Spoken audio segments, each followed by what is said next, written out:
Olá jovens, tudo bem? Aqui é o professor Rafael Souza, de Linguagens e Códigos. Estamos aqui novamente para a nossa aulinha aqui em parceria com o Vestibular Dragão do Mar e o Tiradentes Online, certo? Antes de qualquer coisa, queria mandar aí um abraço para meu querido amigo professor Natiel, professor de Biologia, mais conhecido como Cãozinho dos Teclados, né? Natiel, um abraço, saudade de você, né? Quero lhe dar um cheiro, beleza? Pessoal, é o seguinte, hoje o assunto da nossa aula será funções da linguagem. Por que eu escolhi esse tema? Porque cai em todo o Enem, cara. Né? Se você prestar atenção nas provas anteriores, você vai verificar que as funções da linguagem estão presentes em quase todas, se não todas as provas. Então, é um assunto tranquilo da gente estudar, a gente estuda rapidinho, e você garante algumas questões, né, que podem ser essenciais aí para a sua aprovação. Tranquilo? Vamos lá. O que são as funções da linguagem? Todo mecanismo de comunicação ele é composto por alguns elementos que fazem parte da interlocução. As funções da linguagem, elas são estruturas linguísticas que refletem a intenção do produtor do texto. Quando você produz um texto, obviamente você tem uma intenção. Então você se vê de uma função da linguagem, você faz uso de uma função da linguagem que deixa clara essa sua intenção comunicativa. Antes de passarmos às funções da linguagem, quero deixar claro também que em determinados textos você vai ficar em dúvida aqui e ali qual é a função da linguagem predominante ali. Por que eu falei predominante? Porque linguisticamente é impossível nós produzirmos um texto que tem apenas uma função da linguagem. Ou seja, essa heterogeneidade funcional ela é constitutiva de qualquer texto. Todo texto vai trazer mais de uma função da linguagem. Porém, de acordo com a intenção do falante, de acordo com a intenção do produtor do texto, uma dessas funções sempre vai prevalecer. Tranquilo? Vamos lá para os nossos slidezinhos para a gente ter mais uma ideia mais clara.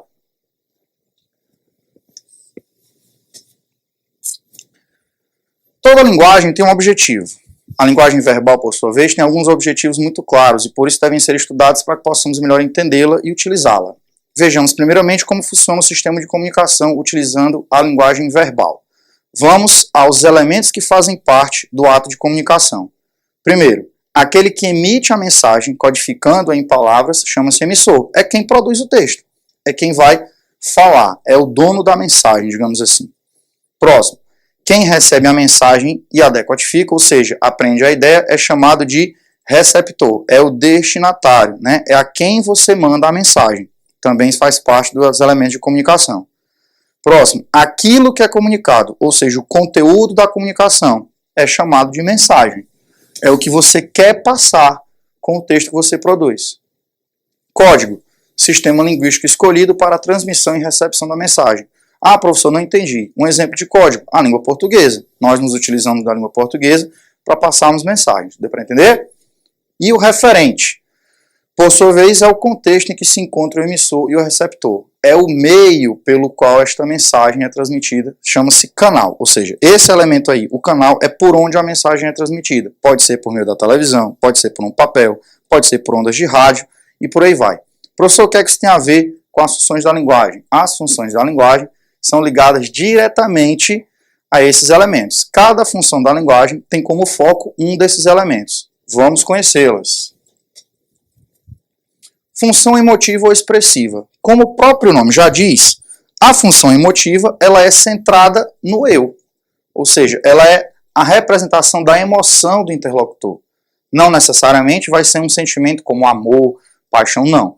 Pode ser qualquer elemento linguístico que retrate a emoção. Pode ser raiva, pode ser descontentamento, pode ser amor, ou seja, qualquer expressão de sentimento.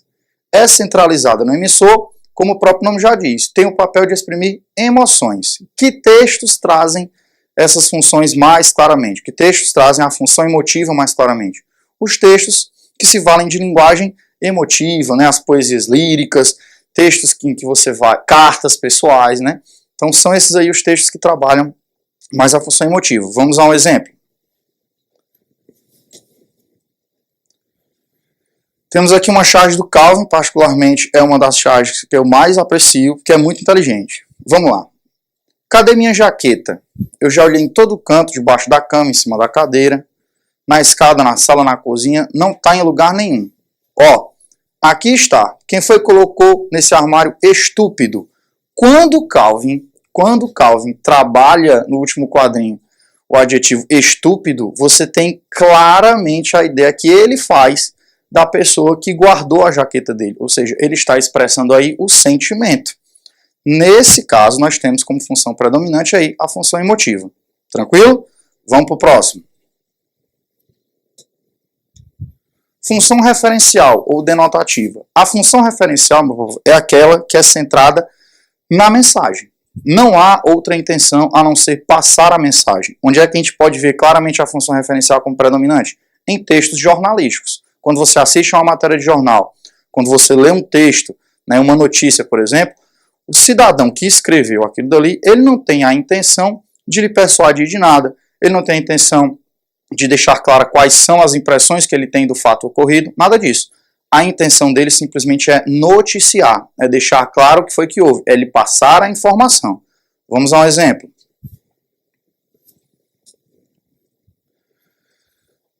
Se a galinha cair no chão, de certa altura, pode quebrar o ovo, que ainda não botou. Isso aqui deve ter sido uma mensagem mandada para uma seção de uma revista, de um jornal, né? Tem aqui até o nome do cidadão que mandou a pergunta. E nós temos aqui, ó, a resposta. Sim, mas isso é improvável de acontecer considerando a vida normal de uma galinha.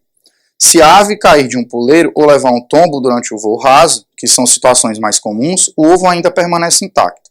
Para realmente quebrar o ovo deve bater na região do útero, que é protegida pelas pernas e pelos tecidos musculares adiposos, diz o veterinário Edivaldo Antônio Garcia.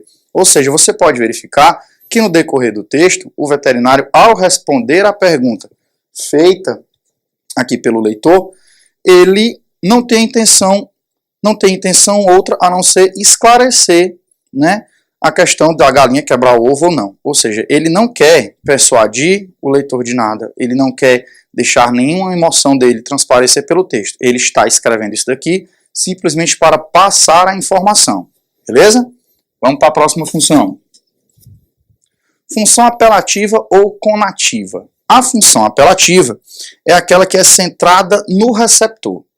É aquela função que tem como intenção persuadir alguém de algo, mudar o comportamento da pessoa para que aquela pessoa possa tomar determinadas atitudes depois de ter sido convencida, digamos assim. Um linguista francês chamado Jean-Michel Adam, ele acredita que em todos os textos a função apelativa está presente, porque se você produz um texto, há a intenção de que você pelo menos queira ser ouvido, né? Então, a função apelativa está disseminada em todos os textos. Porém, para as nossas questões, teremos que tê-la mais clara. Em que textos a gente pode ter a função apelativa? Ora, texto publicitário, por exemplo. No texto publicitário, em que se procura vender um produto, o foco não é o produto, o foco não é a empresa que está vendendo, o foco é o consumidor. Quando você assiste determinadas propagandas, você pode perceber, você fica até triste por não ter determinado produto. O cara fala que a sua vida não é completa porque você não tem aquele produto. Então você acaba se convencendo de que deve adquiri-lo. Ou seja, você foi persuadido a adquirir aquele produto. Seu comportamento foi alterado. Marca linguística que deixa clara a função apelativa. Verbos conjugados no imperativo. Vamos a um exemplo aqui.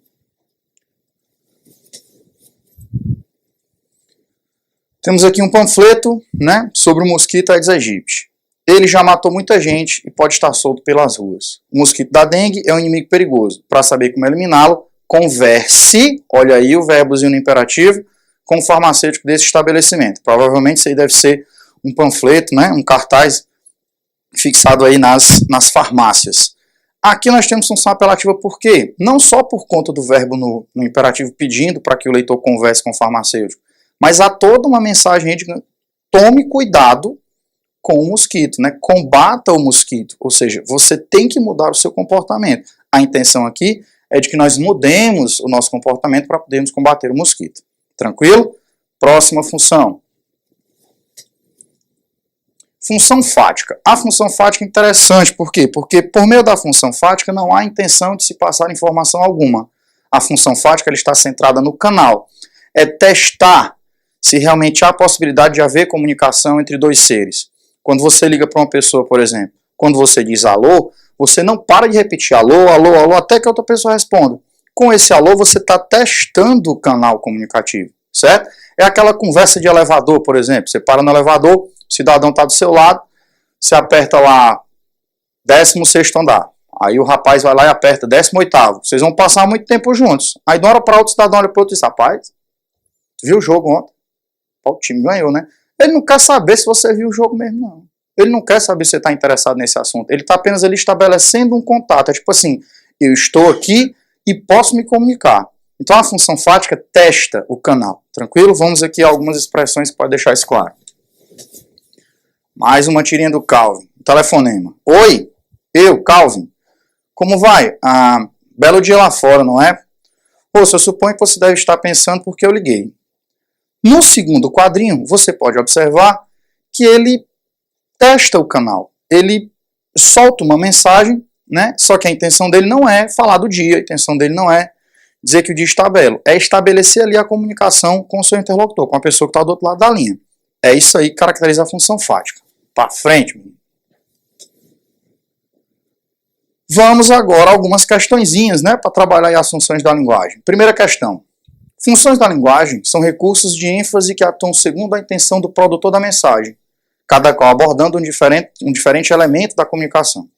De acordo com a ideia acerca das funções da linguagem e com o foco expresso por cada uma, nota-se que o elemento do processo comunicativo em evidência na mensagem transmitida pelo anúncio é, está aqui a mensagem, não deixe a bebida mudar o seu destino.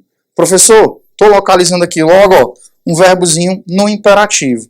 Esta mensagem aqui, este cartaz, tem qual intenção? A intenção de fazer com que o motorista não misture álcool e direção. Não é assim? Quer mudar o comportamento da pessoa. Vamos aos itens.